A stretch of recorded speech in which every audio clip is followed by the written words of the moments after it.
Hello guys, আমি ইরিনাস কিচেনে তোমাদের সবাইকে স্বাগত জানাই। আজকে পয়লা বৈশাখ।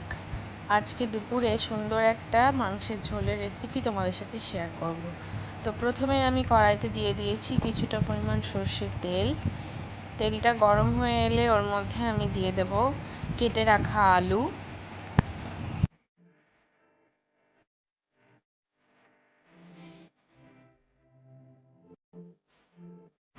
আলুতে আমি দিয়ে দিচ্ছি খুব অল্প পরিমাণ লবণ।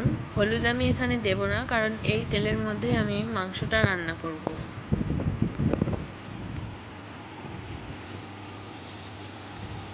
আলুগুলো ভেজে তুলে নিয়ে ওর মধ্যে আমি দিয়ে দিচ্ছি কিছুটা কুচি করা পেঁয়াজ,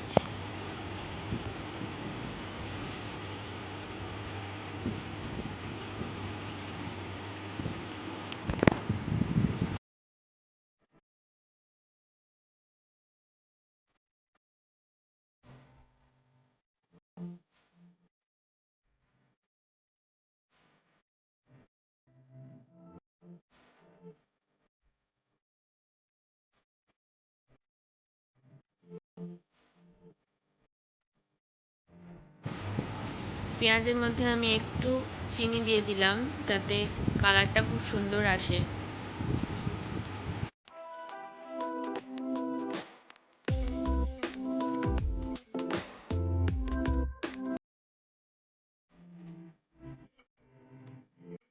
পেঁয়াজ গোল্ডেন ব্রাউন হয়ে গেছে, এর মধ্যে আমি দিয়ে দেব 2 টেবিল স্পুনের মতো আদা রসুন বাটা।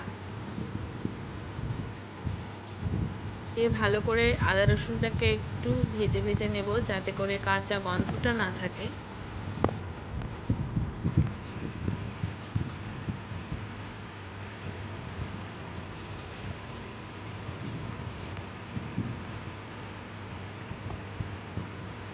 এর মধ্যে আমি একে একে সব স্পাইসেসগুলো দিয়ে দেব। প্রথমে দিয়ে দিচ্ছি স্বাদ মতো লবণ, 1 টেবিল স্পুনের মতো হলুদ,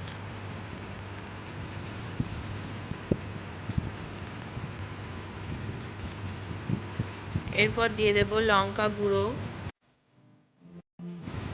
এর মধ্যে আমি দিয়ে দেব 1 চামচের পরিমাণ জিরে গুঁড়ো। আমি মশলাগুলো খুব অল্প অল্পই নিয়েছি, তার কারণ আমরা গরমের দিনে মাংসটা রান্না করছি, সেজন্য খুব হালকা মশলার মধ্যে মাংসটা খুব সুস্বাদু খেতে যেন হয় সেরকমভাবেই তৈরি করব। এরপর আমি একে একে মাংসগুলো দিয়ে দেব। দিয়ে খুব ভালো করে নাড়াচাড়া করে নেব যাতে প্রতিটা মাংসের গায়ে মশলাগুলো খুব ভালো করে লেগে যায়।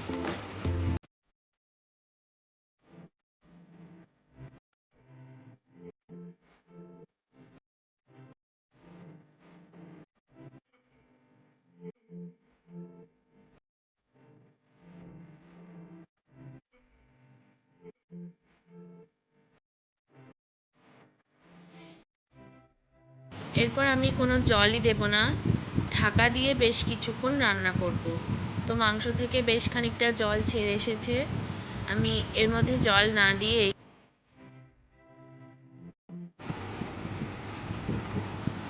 দিয়েই আমি মাংসটাকে ভালো করে রান্না করতে থাকবো।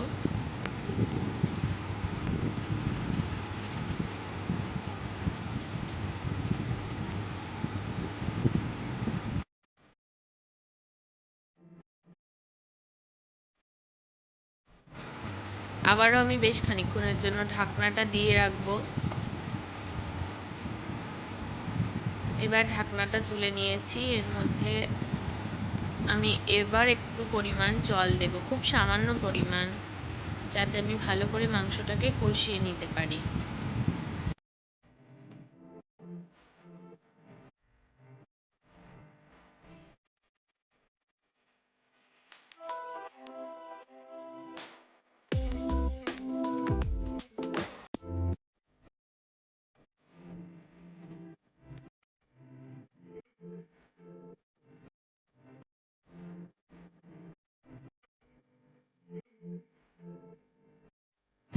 আবারও আমি মাংসটাকে ঢাকা দিয়ে রান্না হতে দেব।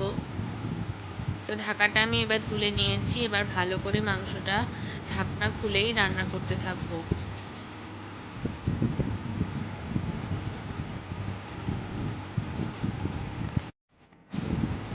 এভাবেই বেশ কয়েকবার আমি ঢাকা দিয়ে দিয়ে ভালো করে মাংসটা সেদ্ধ হতে দেব।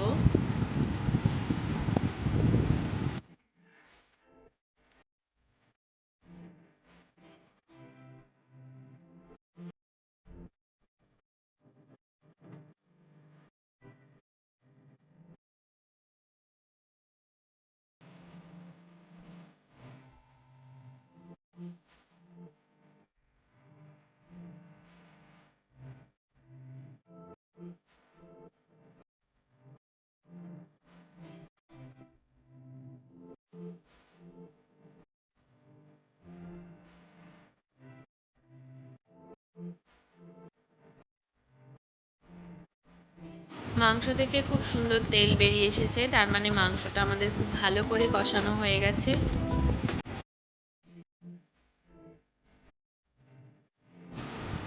এর মধ্যে আমি একটু জল দিয়ে দেব। তো জলটা ভালো মতন ফুটে উঠলে এর মধ্যে আমি দিয়ে দেব ভেজে রাখা আলুগুলো। দিয়ে আলু ও মাংস আবারও খুব ভালো করে কষিয়ে নেব।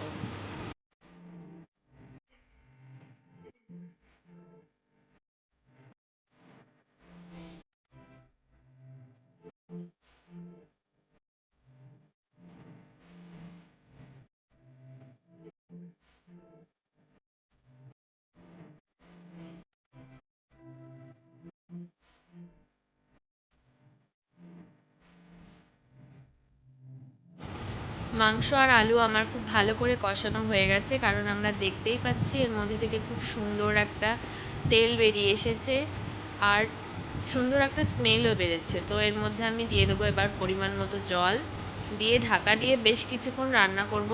তাহলেই তৈরি হয়ে যাবে আমাদের সুন্দর একটা মাংস আলুর ঝোল, খুব কম মশলা দিয়ে। যদি আমার ভিডিওটি তোমাদের ভালো লেগে থাকে তাহলে অবশ্যই আমার চ্যানেলটি সাবস্ক্রাইব করো। আর হ্যাঁ, লাইক অ্যান্ড শেয়ার করতে ভুলে যেও না যেন। Thank you.